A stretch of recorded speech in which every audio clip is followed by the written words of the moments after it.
Welcome to our channel friends. আজকে আমাদের video আপনাদের কাছে খুবই আকর্ষণীয় হতে যাচ্ছে, কারণ আমরা এমন কিছু আজকে বাংলা বাগধারা নিয়ে এসেছি এবং তার ইংলিশ ট্রান্সলেশন, যেগুলো আপনাদের অবশ্যই ভালো লাগবে এবং যখন তখন বলতে কাজে লাগবে। তো চলুন শুরু করি আজকের video. Bengali idioms translated to English, মানে বাংলা বাগধারার সেগুলো ইংলিশে ট্রান্সলেট করা। নাম্বার ওয়ান, আকাশ কুসুম ভাবনা। এর অর্থ অসম্ভব কিছু স্বপ্ন দেখা। এর ট্রান্সলেশন হচ্ছে ডে ড্রিম বা an unrealistic hope or idea. Day dream মানে দিনে জেগে জেগে স্বপ্ন দেখা, বা আনরিয়েলিস্টিক মানে অবাস্তব কিছু আশা করা, অর আইডিয়া মানে কোনো ধারণা। তো আকাশ কুসুম ভাবনার অর্থ হচ্ছে অসম্ভব কিছু স্বপ্ন দেখা। ইংলিশ হচ্ছে day dream or an unrealistic hope or idea. Next, চোরের মায়ের বড় গলা, অর্থাৎ অপরাধী বেশি আওয়াজ করে। চোরের মায়ের বড় গলা এর অর্থ হচ্ছে অপরাধী বেশি আওয়াজ করে। দি গিল্টি সাউটস দি লাউডেস্ট। দি গিল্টি সাউটস দি লাউডেস্ট। দি গিল্টি মানে যে অপরাধ করেছে, সাউটস মানে যে চেঁচাচ্ছে, দি লাউডেস্ট মানে সব থেকে জোরে চেঁচাচ্ছে। তো চোরের মায়ের বড় গলা এর অর্থ হচ্ছে অপরাধী বেশি আওয়াজ করে। ইংলিশ হচ্ছে দি গিল্টি সাউট দি লাউডেস্ট। গাছে কাঁঠাল গোঁপে তেল, অর্থাৎ কাজের আগে ফল পাওয়ার আশায় থাকা। ইংলিশ হচ্ছে counting your chickens before they hatch. Counting your chickens before they hatch, অর্থাৎ কাউন্টিং ইয়োর চিকেন্স মানে আপনার কতগুলো মুরগির ছানা হলো সেটা আপনি গুনতে আরম্ভ করছেন, সেগুলো আগে জন্মাবার আগে। বিফোর দ্য হ্যাচ মানে জন্মগ্রহণ করে যখন। বিফোর দ্য হ্যাচ মানে জন্মগ্রহণ করার আগেই আপনি মুরগির ছানা গুনতে আরম্ভ করেছেন। তো গাছে কাঁঠাল গোপে তেল এর অর্থ কাজের আগে ফল পাওয়ার আশায় থাকা। ইংলিশ হচ্ছে counting your chickens before the hatch. Next, ঘর পোড়া গরু সিঁদুরে মেঘে ডরে, অর্থাৎ একবার ক্ষতি হওয়ায় পরবর্তীতে ছোট বিপদেও ভয় পায়। ইংলিশ হচ্ছে ওয়ান্স বেটেন টোয়াইস সাই। ওয়ান্স বেটেন মানে একবার তাকে কামড়েছে বা তার ক্ষতি হয়েছে, টোয়াইস সাই মানে দ্বিতীয়বারে সে আগে থাকতে সে লজ্জিত হচ্ছে বা প্রিকশন নিচ্ছে বা ভয় পাচ্ছে, এরকম ব্যাপার। ঘর পোড়া গরু সিঁদুরে মেঘে ডরে, অর্থাৎ একবার ক্ষতি হওয়ায় পরবর্তীতে ছোট বিপদেও ভয় পায়। ওয়ান্স বেটেন টোয়াইস সাই। নেক্সট, নাচতে না জানলে উঠোন বাঁকা। এর অর্থ নিজের অযোগ্যতা ঢাকতে অজুহাত দেওয়া। A bad workman blames his tools. A bad workman মানে একজন খারাপ কর্মচারী, ব্লেমস হিজ টুল তার যন্ত্রপাতিকে সে দোষ দেয় তার কাজ খারাপ হওয়ার জন্য, কিন্তু অ্যাকচুয়ালি সে একজন ব্যাড ওয়ার্কম্যান, সে কাজে খুব একটা পটু নয়। তো নাচতে না জানলে উঠোন বাঁকা এর অর্থ নিজের অযোগ্যতা ঢাকতে অজুহাত দেওয়া। A bad workman blames his tools. অতি লোভে তাঁতি নষ্ট, অর্থাৎ অতিরিক্ত লোভে সব নষ্ট হয়ে যায়। এর ইংলিশ হচ্ছে greed destroys everything. Greed destroys everything. অতি লোভে তাঁতি নষ্ট, অর্থাৎ অতিরিক্ত লোভে সব নষ্ট হয়ে যায়। এর ইংলিশ হচ্ছে গ্রিড ডেস্ট্রয়েজড এভরিথিং। গ্রিড মানে লোভ, ডেস্ট্রয়েজ মানে ধ্বংস করে, এভরিথিং মানে সব কিছু। তো অতি লোভে তাঁতি নষ্ট এর বাংলায় অর্থ হচ্ছে অতিরিক্ত লোভে সব নষ্ট হয়ে যায়। ইংলিশ হচ্ছে গ্রিড ডেস্ট্রয়েজ এভরিথিং। চোখের মণি এর অর্থ হচ্ছে খুব প্রিয় কেউ বা কিছু। চোখের মণি অর্থ হচ্ছে খুব প্রিয় কেউ বা কিছু। Apple of the eyes, English apple of the eye মানে চোখের মণি, আপেল মানে হচ্ছে চোখের মণি। তো চোখের মণি এর অর্থ হচ্ছে খুব প্রিয় কেউ বা কিছু, অ্যাপেল অফ দি আই। বাঘে গরুতে এক ঘাটে জল খাওয়া, এর অর্থ হচ্ছে শত্রুরা এক জায়গায় একত্র হওয়া। বাঘে গরুতে এক ঘাটে জল খাওয়া, এর অর্থ হচ্ছে শত্রুরা একই জায়গায় একত্রিত হওয়া। এর ইংলিশ হচ্ছে enemies forced to meet or work together. Enemies force to meet or work together. Enemies মানে শত্রুরা, ফোর্স টু মিট মানে তাদের জোর করা হয়েছে এক জায়গায় মিট করতে, অর ওয়ার্ক টুগেদার, এবং সেখানে তারা একসঙ্গে কাজ করছে। শত্রু মিত্র দুজনে মিলিয়ে একসঙ্গে কাজ করছে, শত্রুরা সব একসঙ্গে কাজ করছে। তো বাঘে ঘড়ুতে এক ঘাটে জল খাওয়া, এর অর্থ হচ্ছে শত্রুরা এক জায়গায় একত্রিত হওয়া। ইংলিশ হচ্ছে enemies force to meet or work together. Next হচ্ছে বাঘের মুখে হাত দেওয়া, অর্থাৎ বড় বিপদের মুখে পড়া বা ঝুঁকি নেওয়া। ইংলিশ হচ্ছে to take a great risk.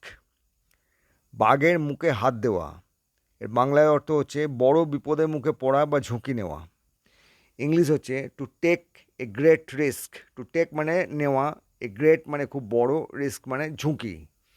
তো to take a great risk, বাঘের মুখে হাত দেওয়া। ধান ভানতে শিবের গীত, অর্থাৎ বিষয়ের বাইরে কথা বলা। ধান ভানতে শিবের গীত, অর্থাৎ বিষয়ের বাইরে কথা বলা।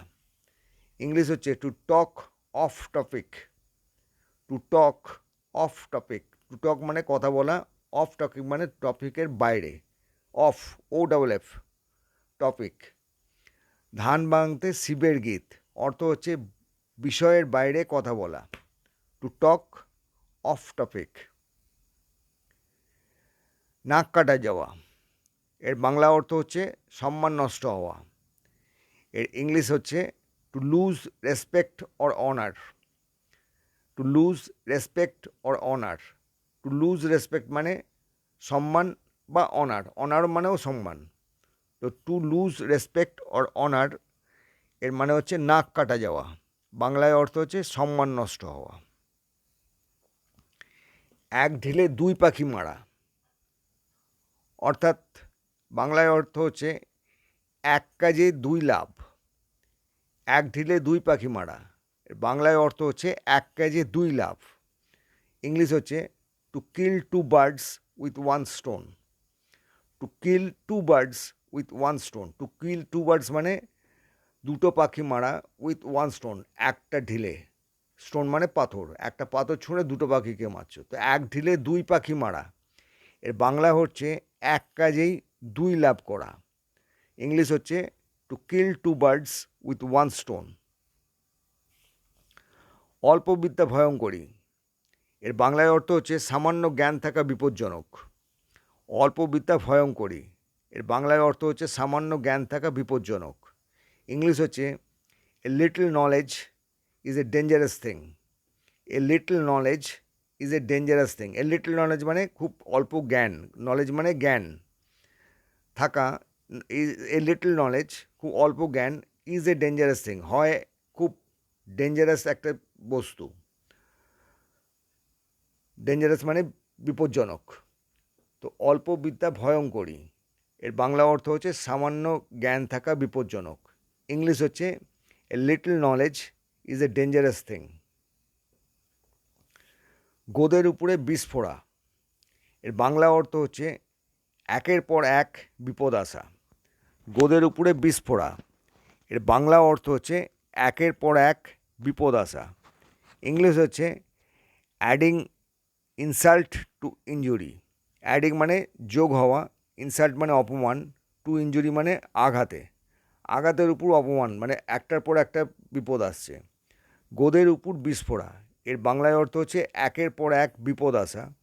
ইংলিশ হচ্ছে অ্যাডিং ইনসাল্ট টু ইনজুরি। মুখে রাম বগলে ছুরি, অর্থাৎ মুখে ধর্মের কথা কিন্তু ভিতরে কপটতা। মুখে রাম বগলে ছুরি। এর অর্থ হচ্ছে মুখে ধর্মের কথা কিন্তু ভিতরে কপটতা। এর ইংলিশ হচ্ছে এক নম্বর হচ্ছে হিপোক্রাইট, 2 নম্বর হচ্ছে pretending to be good while being deceitful. Pretending to be good while being deceitful. Hypocrite মানে হচ্ছে কপটতা, আর 2 নম্বর বা আলাদা মিনিং হচ্ছে প্রিটেন্ডিং মানে ভাব করা, টু বি গুড মানে খুব ভালো লোক এরম ভাব করছে, হোয়াইল বিং ডিসিটফুল কিন্তু সে পুরোপুরি কপটতাপূর্ণ অবস্থায় থাকছে। তো মুখে রাম বগলে ছুরি এর অর্থ হচ্ছে মুখে ধর্মের কথা কিন্তু ভিতরে কপটতা। এর ইংলিশ হচ্ছে 1 নম্বর হচ্ছে হিপোক্রিট, নাম্বার 2 হচ্ছে pretending to be good while being deceitful. Deceitful মানে কপটতাপূর্ণ। হাতে কাঁচা এর বাংলা অর্থ হচ্ছে কাজ শেখেনি, অভিজ্ঞ নয়। হাতে কাঁচা এর বাংলা অর্থ হচ্ছে কাজ শেখেনি, অভিজ্ঞ নয়। ইংলিশ হচ্ছে ইনএক্সপিরিয়েন্সড অর আনস্কিল্ড। ইনএক্সপিরিয়েন্স মানে অভিজ্ঞতা নেই, আনস্কিল্ড মানে দক্ষতাহীন। তো দক্ষতাহীন তখনই হয় যখন সে কাজ না জানে। তো হাতে কাঁচা এর বাংলা অর্থ হচ্ছে কাজ শেখেনি বা অভিজ্ঞ নয়। ইংলিশ হচ্ছে ইনএক্সপিরিয়েন্সড অর আনস্কিল্ড। কলসি জল যত কম শব্দ তত বেশি। এর অর্থ হচ্ছে অজ্ঞ লোক কি বেশি বড়াই করে। কলসির জল যত কম শব্দ তত বেশি। এর বাংলা অর্থ হচ্ছে অজ্ঞ লোকই বেশি বড়াই করে। ইংলিশ হচ্ছে empty vessels make the most noise.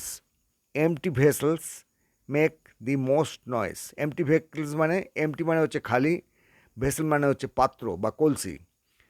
Make the most noise এটা আওয়াজটা বেশি, মোস্ট নয়েজ মানে বেশি আওয়াজ করে, মেক মানে তৈরি করা বা করে। তো কলসির জল যত কম শব্দ তত বেশি। এর বাংলা অর্থ হচ্ছে অজ্ঞ লোকই বেশি বড়াই করে। ইংলিশ হচ্ছে empty vessels make the most noise. বালির বাঁধে জল থামে না, অর্থাৎ বাংলা মিনিং হচ্ছে দুর্বল অবস্থায় কিছু টেকে না। বালির বাঁধে জল থামে না এর অর্থ হলো বাংলায় দুর্বল ব্যবস্থায় কিছু টেকে না। ইংলিশ হচ্ছে weak foundations can't hold. Weak foundations can't hold. Weak মানে দুর্বল, ফাউন্ডেশনস মানে ভিত, কান্ট হোল্ড মানে ধরে রাখতে পারে না। যদি আপনার বাড়ির ভিতই যদি কাঁচা হয়, বাড়িটা আপনার তার উপরে থাকবে কী করে? তো সেটাই বলছে বালির বাঁধে জল থামে না, অর্থাৎ দুর্বল ব্যবস্থায় কিছু টেকে না। ইংলিশ হচ্ছে উইক ফাউন্ডেশনস কান্ট হোল্ড। হাতে সময় নেই, অর্থাৎ সময়ের অভাব। হাতে সময় নেই এর বাংলা অর্থ হলো সময়ের অভাব। ইংলিশ হলো no time in hand or too busy. No time in hand মানে হাতে কোনো সময় নেই, অর টু বিজি মানে ভীষণ ব্যস্ত। তো হাতে সময় নেই এর বাংলা অর্থ হলো সময়ের অভাব। ইংলিশ হলো নো টাইম ইন হ্যান্ড মানে আমার হাতে কোনো সময় নেই, অর টু বিজি মানে ভীষণ ব্যস্ত। তো ফ্রেন্ডস, এর সঙ্গে শেষ হলো আমাদের আজকের ভিডিও। আশা করি আপনাদের ভালো লেগেছে। যারা আজকে আমাদের চ্যানেলে প্রথম এলেন তাদের অনুরোধ করব চ্যানেলটিকে সাবস্ক্রাইব করতে, একটা লাইক দিতে এবং বন্ধুদের মধ্যে শেয়ার করতে এবং বাড়িতে প্র্যাকটিস করতে, যাতে প্রয়োজনের সময় আপনি এগুলো বলতে পারেন। মুখ্য উদ্দেশ্য হচ্ছে আপনাকে ইংরেজি বলাতে অভ্যস্ত করানো। তো ফ্রেন্ডস, আজকে এখানে বিদায় নিচ্ছি। পরের ভিডিওতে আবার কথা হবে। Thanks for watching hour video.